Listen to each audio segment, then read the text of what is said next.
All right, so I'm back. I got some interesting responses from my first video about people's belief in miracles.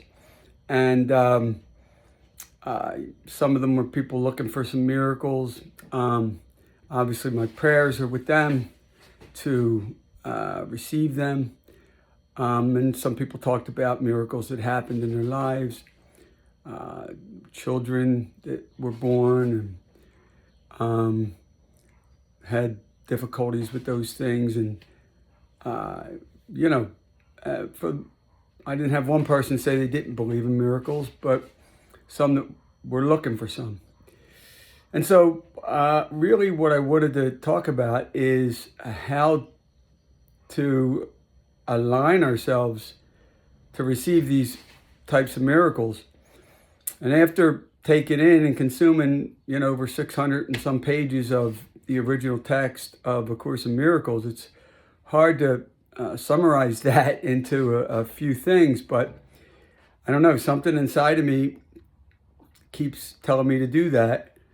And so I think the three main prerequisites that I've kind of surmised from this material, in my own words, are that the first prerequisite to aligning yourself, and by the way, pretty much everybody referenced God as the source of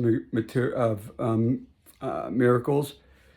I was curious about that, if everybody did associate God with that, because I don't know that everybody does.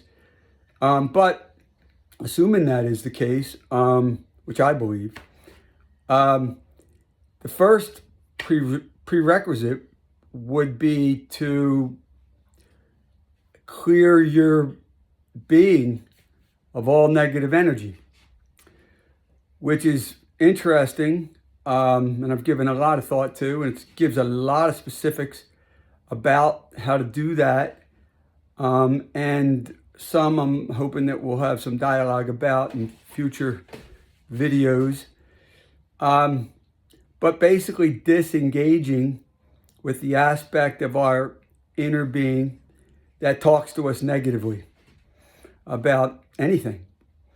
So that's one of the prerequisites to being able to align yourself with God or the universe to be able to receive miracles, because the energy level that God resonates at, it doesn't recognize these negative energies, and in a sense passes right by anyone who has them in them.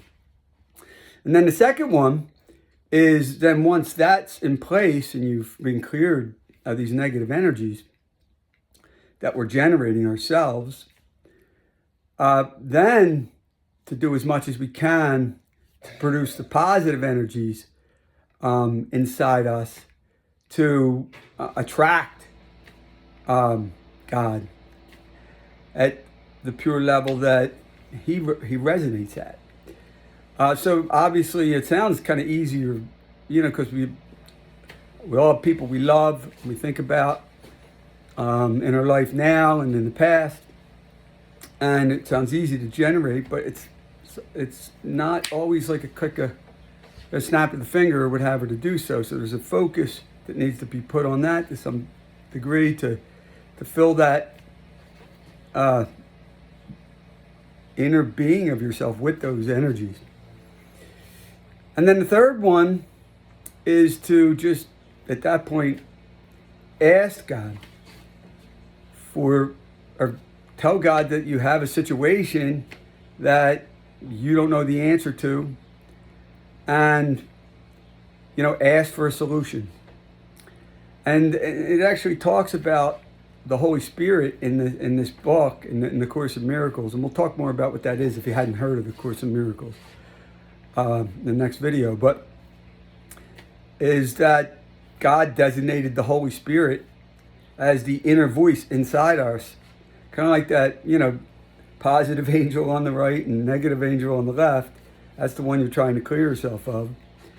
that the cartoons used to, you know, have in them. So anyway, yeah, so you basically ask the Holy Spirit to help you in this situation that you really don't have the answer to. So that's what I surmised from 600 and some pages of the original text. It's a lot more, about how to accomplish those things and the detail related to them. But I'm interested what anybody thinks about that and hear any comments related to that. Have a great day.